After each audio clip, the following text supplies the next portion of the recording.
नमस्कार, VCN news के हिंदी समाचारों में आपका स्वागत है। खबरें अब विस्तार से। महाराष्ट्र एवं आंध्र प्रदेश की सीमा रेखा पर स्थित आद्य शक्ति मां रेणुका नगरी नाम से जाना जाने वाला यह तीर्थ क्षेत्र माहूर घने जंगलों से घिरा हुआ है।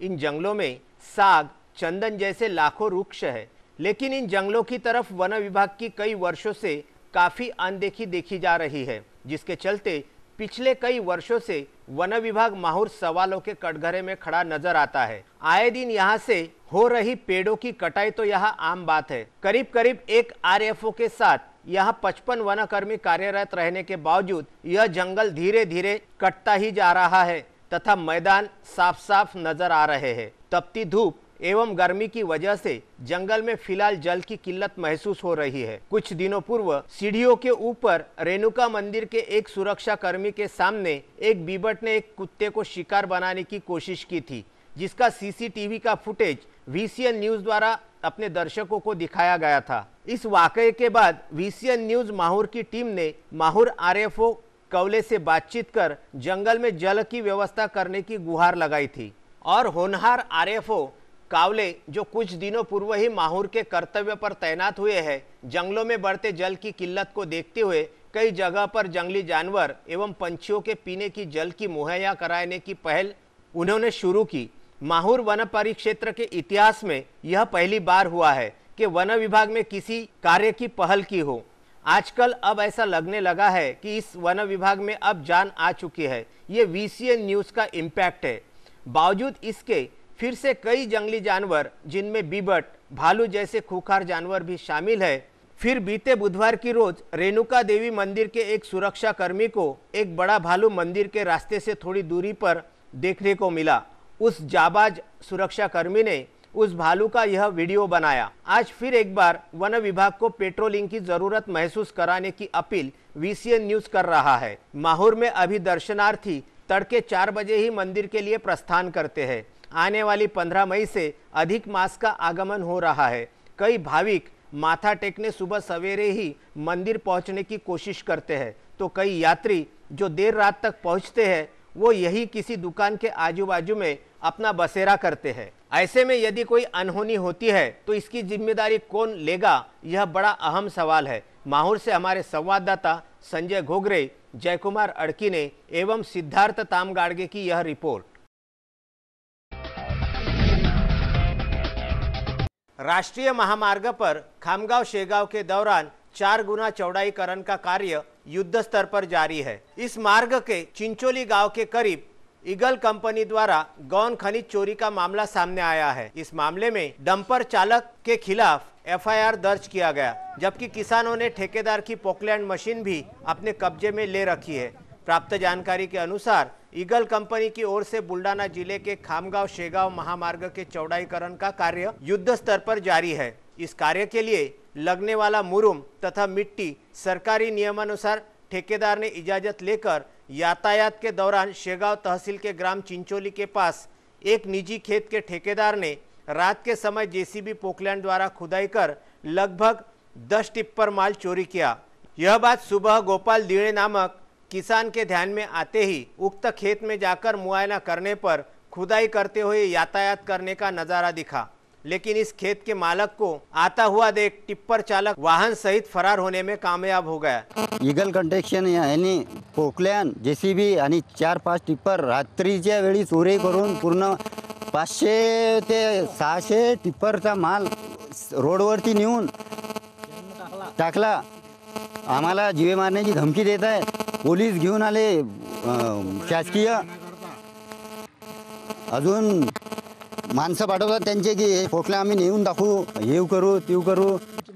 आम्हाला आमचा मोबदला, मालाचा मोबदला न्याय मिळावा, हीच आमची मागणी आहे। लेकिन इस दौरान किसानों के हाथ एक पोकलैंड मशीन लग गई। घटना की खबर पर पुलिस मौके वारदात पर पहुंची थी।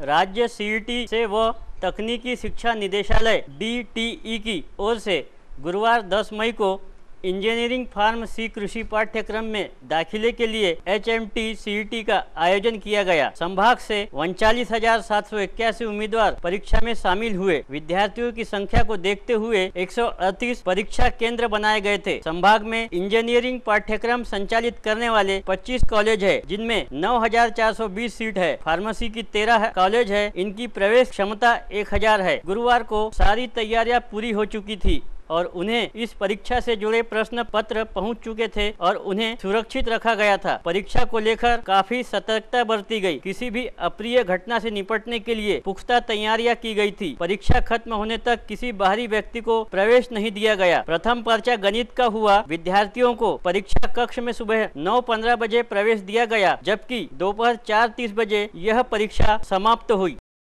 खबरों में अब वक्त हो चला एक छोटे से ब्रेक का। कहीं मत जाइए, देखते रहिएगा VCN news. Hotel landmark continental. Sauji व्यंजनों का स्वाद लीजिए स्पेशल साउजी रेस्टोरेंट में।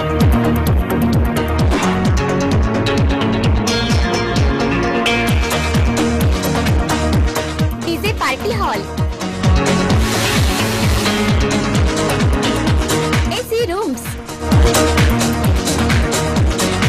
अपने चहेतों के लिए खास बर्थडे हॉल एवं मैरिज लॉन,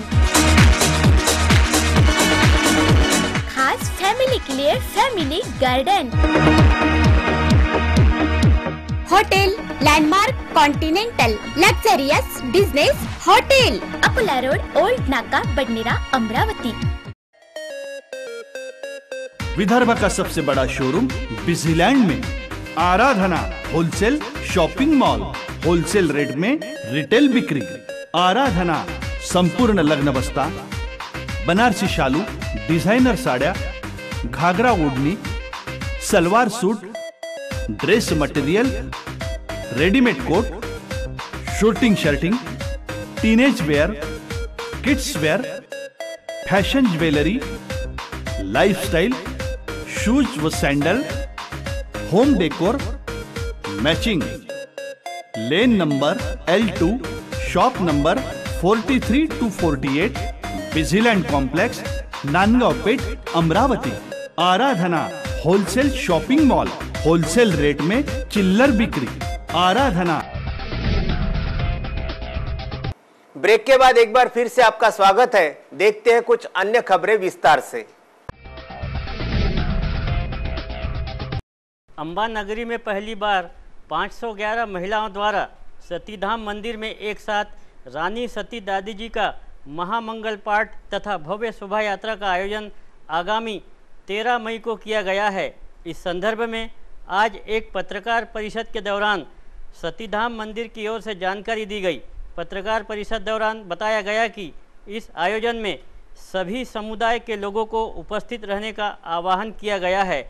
इससे पहले 13 तारीख की सुबह 8 बजे सराफा स्थित सत्यनारायण मंदिर से एक भव्य शोभा यात्रा निकाली जाएंगी, जो धनराज लाइन, शक्कर साथ, जवाहर गेट, प्रभात चौक, सरोज चौक, जयस्तंभ चौक होते हुए सतीधाम मंदिर पहुंचेंगी।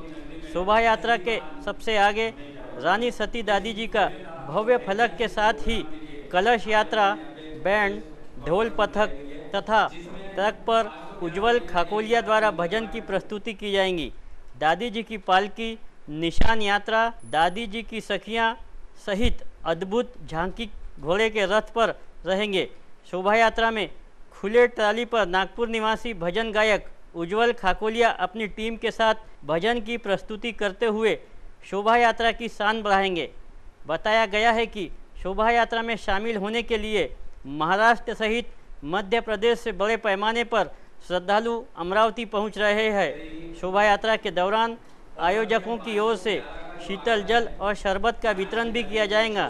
साथ में एम्बुलेंस तथा डॉक्टर की टीम भी उपस्थित रहेंगी। पत्रकार परिषद में संजय झुंझुनवाला, जय जोशी, गजेंद्र केडिया, हुकुमचंद खंडेलवाल, मधु करवा, राजेश शर्मा आदि उपस्थित थे। आने वाले 13 मई 2018 रविवार के दिन दादी जी का ऐतिहासिक और अंबा नगरी में पहली बार सामूहिक मंगल पाठ महामंगल पाठ होने जा रहा है, जिसमें करीबन 651 महिलाओं ने सहभाग लिया है।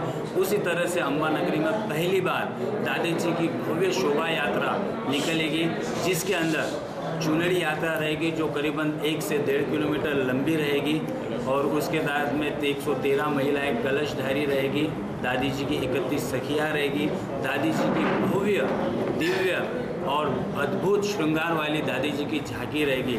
उसी तरह से स्वच्छ भारत अभियान के तहत स्वच्छ भारत अभियान को आगे बढ़ाते हुए सबसे आखिरी में साफ सफाई की पूरी टीम रहेगी जो शोभा यात्रा का मार्ग पूरा साफ कर देगी। सभी बंधुओं को निवेदन है ज़्यादा से ज़्यादा संख्या में इस ऐतिहासिक महामंगल पाठ में सभी जन सम्मिलित होकर इसे ऐतिहासिक बनाए। जय राधे की जय श्री श्याम।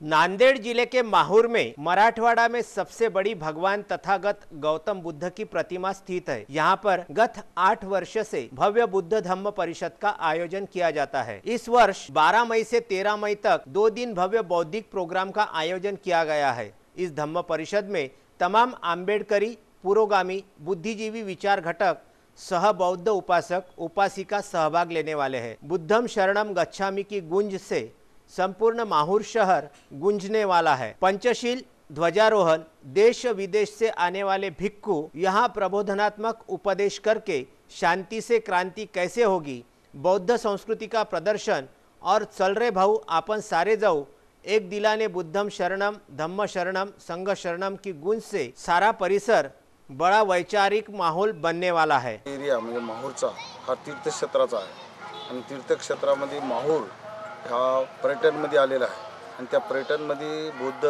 समाजाचं स्थान सुटलं होतं, म्हणून आम्ही 2000 पासून प्रयत्न करून ती नेमकं आपल्या बौद्धाचं स्थान शासनाने पर्यटनमध्ये घेतलेलं आहे आणि म्हणून आम्ही त्यासाठी इथं बौद्ध धर्म परिषद दरवर्षी आयोजित करत असतो। गेल्या 7 वर्षामध्ये आम्हाला भरपूर प्रतिसाद मिळाला।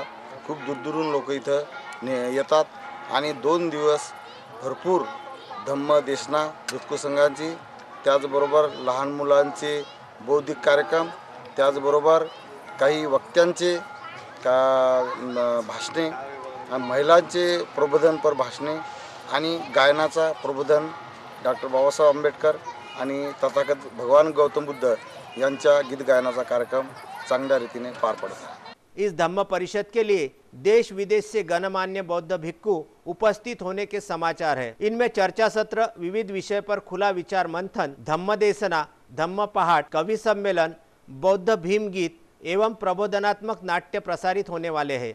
इस धम्म परिषद का बहुसंख्य उपासक एवं उपासिका सहभाग लेके इस वैचारिक मेजबानी का लाभ उठाने का आह्वान 8वीं बौद्ध धम्म परिषद के अध्यक्ष प्रकाश गायकवाड़, स्वागताध्यक्ष राहुल सावित्री पुंडलिकराव भगत, निमंत्रक रेणुकादास वानखेड़े, कार्याध्यक्ष सिद्धार्थ गणपतराव तामगाड़गे, सोशल मीडिया प्रमुख डॉक्टर सत्यम प्रकाश गायकवाड़, कोषाध्यक्ष राजेश गोविंदराव मगरे, संघटक सुरेंद्र अनिलराव शेंडे, सहसंघटक सिद्धार्थ भालेराव, उपाध्यक्ष पंजाब घाळवट, सचिव दयानंद भगत, सहकोषाध्यक्ष SS पाटील, सहसचिव यशवंत पाईकराव, सल्लागार पुंडलिकराव भगत, गोविंदराव मगरे, मनोज कीर्तने, डॉक्टर संतोष दांडेगावकर, प्राध्यापक गणेश सूर्यवंशी, श्रीरंग जगताप, महेंद्र वाघमारे, सुधीर साबळे, प्रवीण वाघमारे, गौतम सावंत, राजेंद्र लोने आदि ने किया है। गावातीलच फक्त 6 जोडप्यांचे विवाह लावून दिले आणि त्यानंतर दरवर्षी बौद्ध विवाह मेळाला सुरुवात झाली आणि मग 10 चे 20, 20 चे 30, 30 चे 40 असे दरवर्षी वाढत जाऊन गेल्या वर्षी 175 जोडप्यांचा विवाह आम्ही लावून दिला आणि यावर्षी 200 लग्न तिथं होणार आहेत आणि 160 लग्नाची नोंद आज या धम्म परिषदेसाठी नांदेड जिल्ह्यातील सर्वच गावचे व विदर्भातील यवतमाळ जिल्ह्यातील सर्व गावचे, काही वाशिम जिल्ह्यातील आणि अमरावती जिल्ह्यातील काही लोक इथं येतात। या आयोजनाचा एकंदरीत खर्च किती आहे? या आयोजनासाठी एकंदरीत 5 लाखापर्यंत खर्च आहे। आणि तो आपण कसा म्हणजे काय वर्गणी वगैरेच्या माध्यमातून का? नाही, आम्ही देणगीतून करतो। अच्छा। दिव्यांग व्यक्तियों के लिए केंद्र शासन दिल्ली द्वारा पुरस्कृत कौशल्य और उद्योजकता विकास प्रशिक्षण शिविर पूसद शहर में 10 मार्च से 26 मई तक 3 माह की कालावधि के लिए निःशुल्क दिव्यांग जनशक्ति बहुउद्देशीय संस्था द्वारा पूसद शहर में आयोजित किया गया है। प्रशिक्षण दौरान कुल 90 दिव्यांग प्रशिक्षणार्थियों ने इस शिविर में हिस्सा लिया। इस प्रशिक्षण का आयोजन जनशक्ति बहुउद्देशीय संस्था और छत्तीसगढ़ औद्योगिक तांत्रिक सलाहकार केंद्र रायपुर के संयुक्त तत्वाधान में किया गया है। संस्था के अध्यक्ष प्रशांत जाधव तथा सचिव नागोराव चौहान प्रशिक्षण के बारे में सविस्तार जानकारी देते हुए बताया कि प्रशिक्षणार्थी को कुशल बनाने के लिए विविध कुटीर उद्योग जैसे मोमबत्ती, अगरबत्ती बनाना, महिलाओं के लिए ब्यूटी पार्लर तथा विविध तरीके के अचार बनाना, इन सब विषयों पर प्रात्यक्षिक ज्ञान दिया गया। या प्रशिक्षण मेळाव्यामध्ये वेगवेगळ्या प्रकारचे जसे प्रशिक्षण आहे तर ते पद्धतशीर व्यवस्थित होत आहे। जसे की अगरबत्ती, मेणबत्ती, जाम जेली, आचार वगैरे, जसे की ब्युटी पार्लर, अशा प्रकारचे होत आहेत। आम्ही आनंदाने हे कार्यक्रम करण्यासाठी व्यवस्थित येऊन प्रशिक्षण घेत आहोत आणि प्रशिक्षण घेऊन आमची इच्छा अशी आहे की समोर आम्ही स्वतःचा व्यवसाय करू आणि आमच्या स्वतःचा उदरनिर्वाह करताच दुसऱ्यांना सुद्धा मार्गदर्शन करू। असे कार्यकर्ते आम्हाला भेटले हे आमचं अहोभाग्य आहे। असे कार्यकर्ते आम्हाला आवश्यक आहे। आणि हिंदी समाचारों में आज के लिए बस इतना ही। विदर्भ से जुड़ी तमाम जानकारी जानने के लिए देखते रहिए विदर्भ का सर्वश्रेष्ठ न्यूज चैनल VCN न्यूज। नमस्कार।